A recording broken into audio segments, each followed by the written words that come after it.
Coucou tout le monde, une petite vidéo aujourd'hui sur un sujet qui me tenait à cœur, le SAMA, donc le syndrome d'activation mastocytaire, et le fait d'être honnête avec soi-même et le gain que ça peut avoir sur sa santé.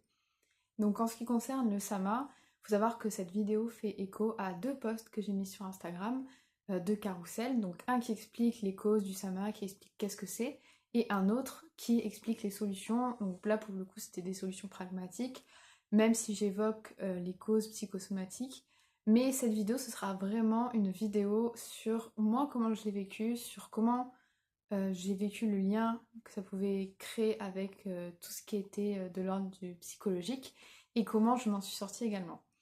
Donc déjà pour un peu résumer le premier post que j'avais fait, le SAMA c'est des crises que notre corps peut avoir qui ressemblent à des crises d'allergie. Donc on a des flushs, on a chaud, on se sent pas bien, on parle de l'anxiété, difficulté à respirer.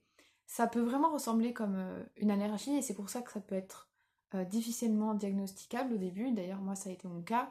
Au début on m'a dit que c'était une intolérance à l'histamine, sachant que du coup l'histamine c'est quelque chose qui peut se trouver dans certains aliments, notamment les aliments fermentés ou vieillis, et c'est en effet quelque chose qui peut déclencher des crises SAMA, mais souvent les déclencheurs sont bien plus que ça, et c'est moi ce qui m'a mis la puce à l'oreille, c'est-à-dire que ça a commencé en effet à se déclencher après l'arrêt de mes antibiotiques, pendant une grosse période de stress, quand j'ai été exposée à des mycotoxines, j'avais pas d'appartement, etc. C'était assez compliqué, et en même temps j'arrêtais ma contraception, donc j'ai tout fait en même temps.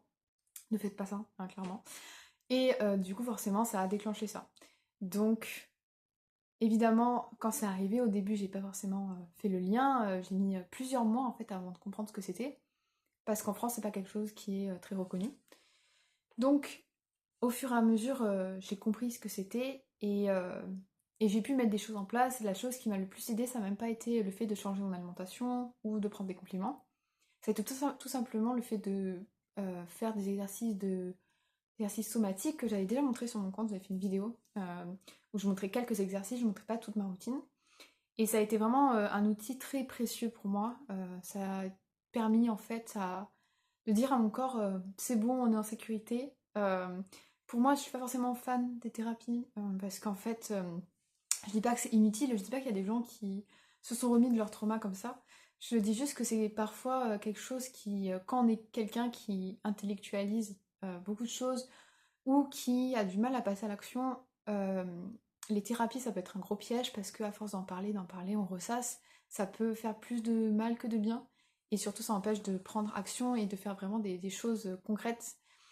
Moi j'aime bien les thérapies qui poussent à l'action et clairement les exercices somatiques c'est un moyen de prendre action qui a été très ludique pour moi, très facile à intégrer et que je peux conseiller à tout le monde. Voilà. Alors que les thérapies, voilà, ça n'a pas forcément eu beaucoup d'effet. Mais en tout cas, ce que je peux dire, c'est que c'est quelque chose qui m'a beaucoup aidé pour le SAMA. Les crises s'étaient complètement arrêtées. Et en fait, elles ont repris alors que je n'avais rien changé à mon alimentation. Et c'est un point important en fait que je veux dire, c'est que l'alimentation ça fait pas tout non plus. Et pour moi, l'hygiène de vie, dont le stress et dont l'entourage, la charge mentale qu'on peut avoir, ça joue beaucoup. Dire mes crises du coup se sont réactivées quand je n'avais plus d'appartement. Quelque chose qui est hyper important pour moi parce que c'est une forme d'ancrage.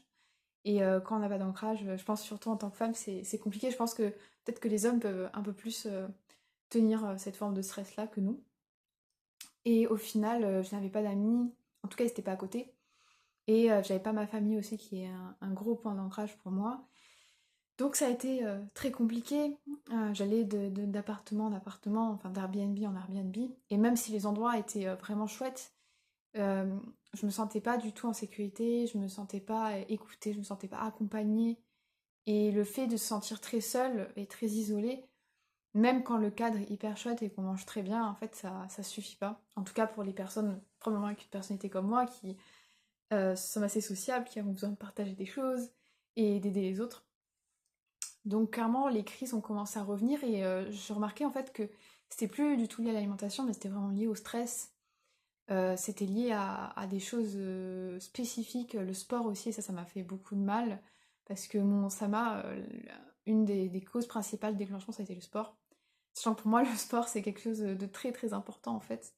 C'était quelque chose que je fais depuis tout petite, et là, quand je voyais que à peine je courais ou à peine je soulevais quelque chose, c'était déjà le début de la crise, ça m'avait fait bah, de la peine. Et en même temps, le fait d'arrêter le sport, ça a été la clé pour moi, une des clés en tout cas pour arrêter le sama. En tout cas, le fait d'arrêter les déclencheurs. Donc ça a impliqué le sport, mais ça a aussi impliqué les relations autour de moi. Et ce que j'ai remarqué, c'est que les relations et les interactions que j'ai pu avoir avec les gens, ça modulait complètement mes réactions sama. Quand j'étais dans un environnement bien, avec des gens avec qui je m'entendais très bien, avec qui je pouvais partager des choses, et qu'il n'y avait pas de conflit, j'avais plus aucune réaction. Alors que quand je me retrouvais avec des gens qui c'était compliqué d'interagir, avec qui il n'y avait pas forcément de lien, ou en tout cas le lien était rompu, mes cris ça m'a revené. Et en fait, je pense que le corps parle beaucoup mieux que ce qu'on peut penser parfois. Et en fait, c'est tellement plus simple de changer son alimentation, de penser que une pilule, que ce soit un médicament ou un complément, ça va nous guérir. Alors que quand on a des maladies chroniques, et les femmes sont plus touchées par les soucis en fait, chroniques, les soucis auto-immuns aussi, euh, la solution, parfois, elle est interne. Je dis pas qu'il n'y a pas de cause physiologique et qu'il n'y a pas de cause clairement une alimentation, etc. Mais si vous êtes quelqu'un qui avait déjà tout fait, qui avait une bonne hygiène de vie et qui a des choses qui ne se règlent pas, je pense que la réponse elle est peut-être en vous. Et c'est vrai que c'est toujours, c'est pas agréable, moi, pour arrêter mes crises sama, j'ai dû faire tout un travail personnel sur un travail sur la part d'ombre.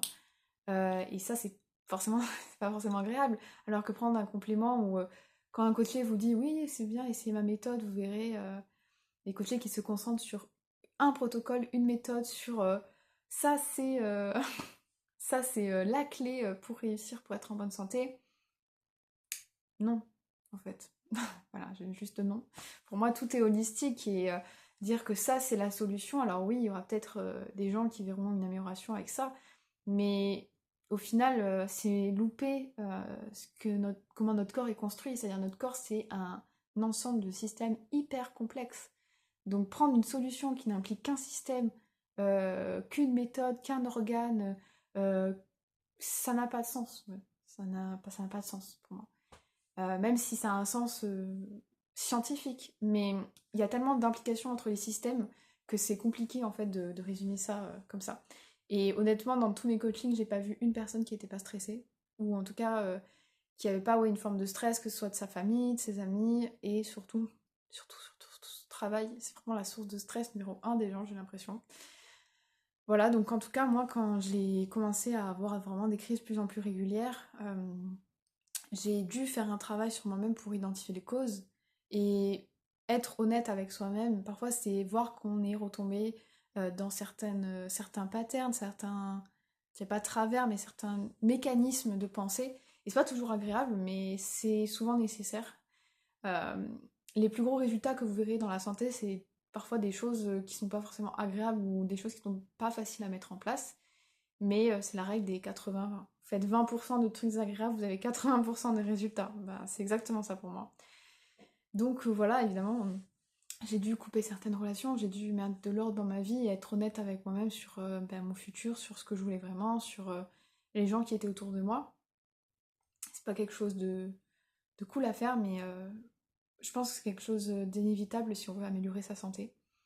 Et remettre sur la table des vieilles questions et ce genre de choses, c'est vraiment primordial. Et maintenant, maintenant que j'ai fait ça, je n'ai plus aucune crise sama, vraiment, même j'ai beau manger n'importe quoi, j'ai beau même, en ce moment, j'ai un peu du mal à dormir, et quand je dors un peu moins bien, ce qui était vraiment un déclencheur sama très très sensible pour moi, et directement j'en avais, etc. Donc là, c'est vraiment parti, et le fait de retrouver sa flexibilité, sa santé, son autonomie, euh, c'est vraiment quelque chose d'hyper précieux. Et même si j'ai passé peut-être des heures, des jours de doute, je regrette pas du tout d'avoir fait ce travail-là. Et c'est pour ça que je vous invite aujourd'hui, si c'est quelque chose qui résonne en vous, de le faire aussi. Même si c'est pas quelque chose d'agréable, je pense que chaque personne sait au fond d'elle ce qui peut être la cause de ses soucis de santé psychosomatiques. Il suffit juste d'être un petit peu honnête avec soi-même et de pousser ça, même si voilà, c'est pas toujours agréable, mais je sais que chaque personne peut le faire et je sais à quel point c'est important aussi. Et même si vous n'êtes pas soutenu, sachez que moi je crois en vous, en votre capacité à faire ça.